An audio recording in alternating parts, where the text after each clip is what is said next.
ఎంతటి వారికైనా పదవి ఉన్నట్లయితేనే ఆ గౌరవము ఆ దక్కే విధానం నేను.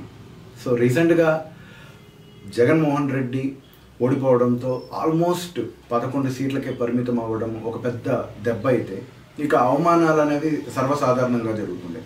అలా తీసుకున్నట్లయితే ఇప్పుడు రీసెంట్గా లోటస్ పాండ్లో ఆయనకి ప్రత్యేకించి ఒక గృహ సముదాయం ఉంది. అందులో వాళ్ళ యొక్క తల్లిగారు విజయమ్మ ఉంటారు, అప్పుడప్పుడు షర్మిల గారు కూడా ఉంటారు.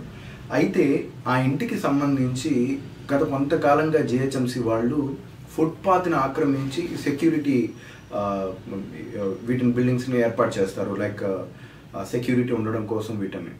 ఆ బ్లాక్స్ని తొలగించండి అని చెప్పి కొంతకాలంగా వారికి నోటీసులు కూడా ఇవ్వడం జరిగిందంట.